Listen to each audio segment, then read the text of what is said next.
What I was making reference to earlier, and actually I even put a tweet out to this effect, was there is that well, there's the Bitcoin.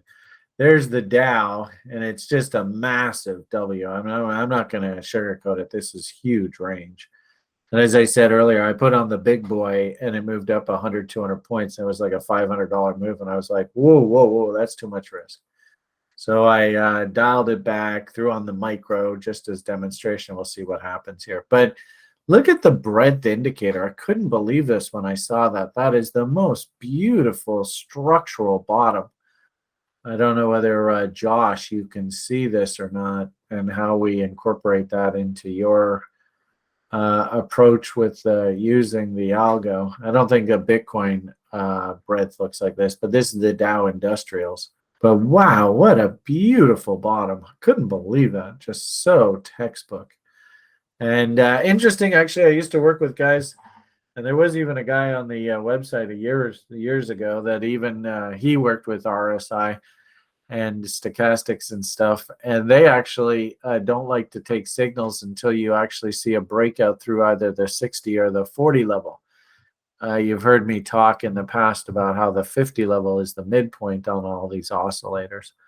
And in a weird sort of way, you can kind of see how this peak here is just above 60, that trough is just below 40, and we sort of bounce around. Notice that peak, that peak, that peak, all around that 60 area. Came back, broke out. We did a nice Wyckoff check from the other side, and then we moved higher. It's absolutely just textbook beautiful. Could we come back? I mean, you see the distance between the moving average and the actual indicator itself. Are we getting maybe a little overbought in the short term? We actually might have to come back and do some swimming. You know, wicks and tails like to be eaten. That tail sure looks awfully juicy. Maybe. It wouldn't surprise me. Having said that, of course, W's are W's are W's, and I like the idea that this was a shelf in the marketplace.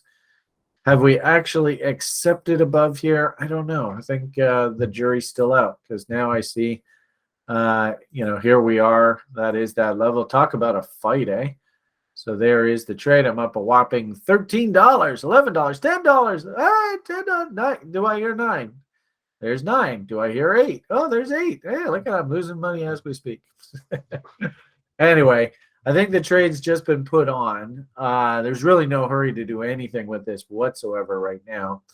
Risk numbers are probably a little bit bigger than what I would like to see, but this is more of a swing trade versus like day trading or something like that. And I think that the jury is still out right here, right now. I don't know whether I think this is going to move straight up. I don't know. In fact, actually, what I would even conjecture is this looks like a bull ABCD, which means, yeah, there it is there. So what this looks like to me is ultimately AB, CD. So I'm thinking that we need to press up into this area. But you can see the breakout came last night. They checked it. They tried to move the market higher. Now they've moved the market lower. Is this now creating a megaphone?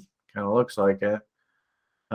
So 1, 2, and speaking of megaphones, hopefully we can have our TRI Secret Options Formula Club meeting tonight and check in with all those cool people.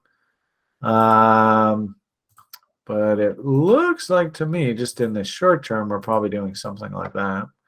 So we're going to be at, oh, now the trade's underwater. Oh, boy. So we're going to be oscillating back and forth here for a while, I think. So there's your market. It'll be interesting to see if there's any powerful signals coming in here. So I always like to just sort of get an idea of what are the momentum pushes in the market right now. Who's pushing higher, who's pushing lower? Does it actually set up a trade for you? Maybe yes, maybe no. A.O. Smith, not quite sure who they are. That's just a big gap and go. Interesting double bottom trying to come in on a pharma name. CBOE Global Markets. So there's your commodities. I don't know whether I really like that. This looks like an inside bar. Interesting Corning. They are in the fiber optics business. So interesting W there. Suppose that actually aligns nicely with things like Apple and stuff like that. Johnson Controls. It's an industrial type name. Kirby Corporation.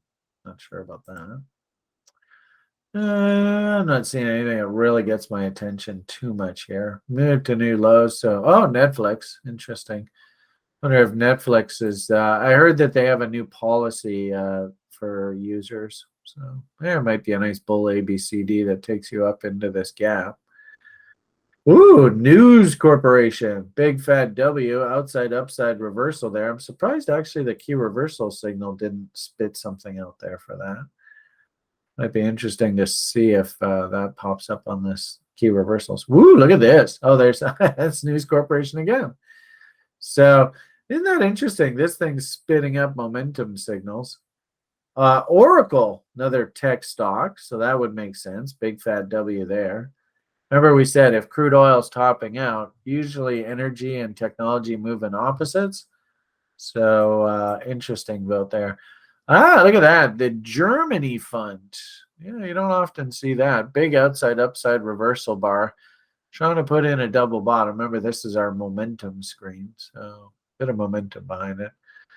I don't really like to buy these things unless I actually see a nice market structure and location and all that. Moderna, another pharma name. So remember we saw that pharma name up top. Huge gap higher. If I understand correctly, the COVID crap, another new wave of it is coming and hitting. So maybe these guys get another big injection of demand for their vaccines. Suppose that Dr. Fauci guy, you don't ever hear too much about him anymore. 50% bounce plays. Interesting how Amazon right down the bottom of his range. That would make sense, although I don't know whether that's realistic. But yeah, so sort of down in this area. Look at this little guy. Wow. Baxter International. Now that's an interesting trade. Joe Z and Zach, right? You can see if we draw a trend line off of this top, we're basically on the other side of it. That's probably a really interesting spread trade there. Yeah, look at that, eh? That thing's come down a long way. So your primary trend line, somewhere along that level. So 50% levels. $72, the bottom of value there, sitting down here at 55. There's probably a half decent spread trade. And look at the size of that gap right in there. So that's definitely something that you spread traders, it's probably something to keep an eye on. In fact, I'll throw that into the TRI SOF Club room. And why don't we take a look at this tonight? That sure looks interesting.